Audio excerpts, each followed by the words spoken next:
नमस्कार, ये आकाशवाणी शिमला है।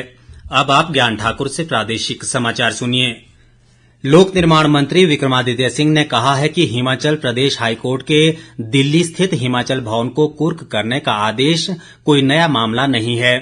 उन्होंने कहा कि इस तरह के फैसले अदालत से कई बार आते रहते हैं।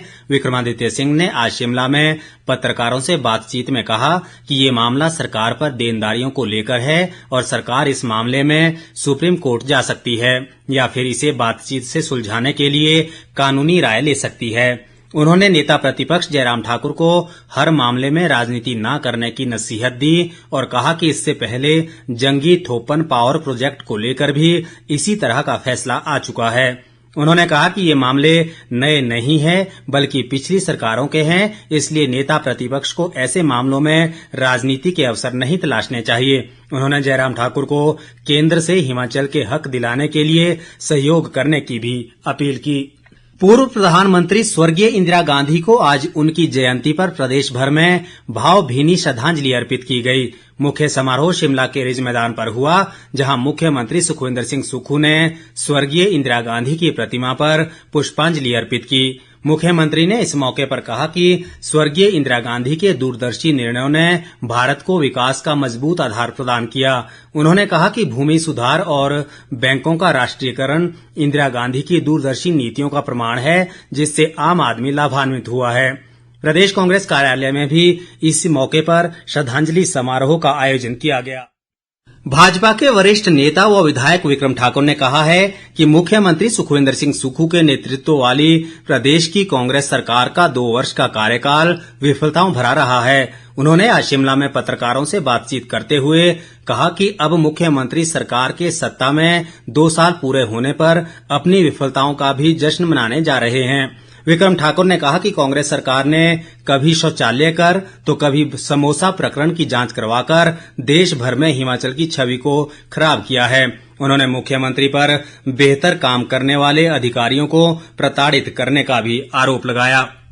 प्राकृतिक खेती खुशहाल किसान योजना के राज्य परियोजना निदेशक हेमिस नेगी की प्रदेश में प्राकृतिक रूप से उगाई गई मक्की की खरीद के लिए सभी तैयारियां पूरी कर ली गई है।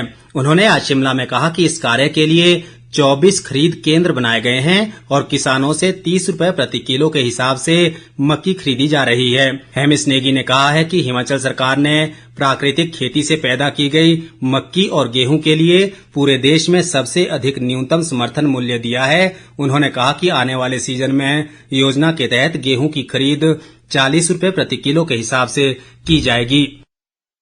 सोलन नगर निगम में काम कर रहे ठेकेदारों ने निगम के तहत होने वाले सभी विकास कार्यों को अनिश्चित काल के लिए बंद कर दिया है। नगर निगम सोलन ठेकेदार यूनियन के महासचिव कुलभूषण पंत ने कहा कि यूनियन ने ये फैसला निगम द्वारा ठेकेदारों के पैसे का भुगतान नहीं करने के चलते लिया है। उन्होंने दावा किया कि नगर निगम सोलन ने बीते 6 महीनों से ठेकेदारों द्वारा किए जा रहे कार्यों का एक भी पैसा जारी नहीं किया है। उन्होंने कहा कि निगम के अधिकारी हर बार पैसा न होने की बात का हवाला दे रहे हैं। ऐसे में अब ठेकेदार बिना पैसे के काम करने में असमर्थ हो गए हैं।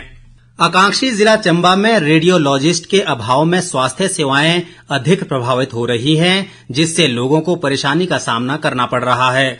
पूरे जिले में केवल पंडित जवाहरलाल नेहरू मेडिकल कॉलेज चंबा में ही एक रेडियोलॉजिस्ट कार्यरत हैं। चंबा के भरमौर, चुआड़ी और तीसा में रेडियोलॉजिस्ट के पद खाली है, जिससे वहां की अल्ट्रासाउंड मशीनें बंद पड़ी हैं।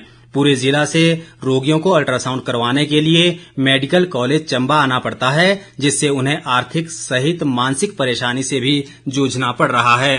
प्रदेश के अधिकतर इलाकों में शुष्क ठंड का दौर जारी है और जनजातीय इलाकों में तापमान में गिरावट के चलते कड़ाके की ठंड पड़ रही है। राज्य के निचले इलाकों में कुछ स्थानों पर सुबह शाम धुंध का प्रकोप भी बना हुआ है। लाहौल स्पीति जिले के ऊपरी इलाकों में अत्यधिक ठंड पड़ने के कारण लाहौल से स्पीति को जोड़ने वाला कुंजुम दर्रा पर्यटकों के लिए बंद कर दिया गया है।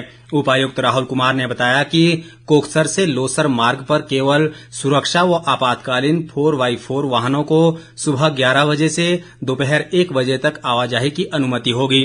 उन्होंने कहा कि इसी तरह दारचा सरचू और दारचा शिंकुला सड़क मार्गों पर भी केवल सुबह 8 बजे से दोपहर 1 बजे तक ही सभी के लिए आवाजाही की अनुमति होगी।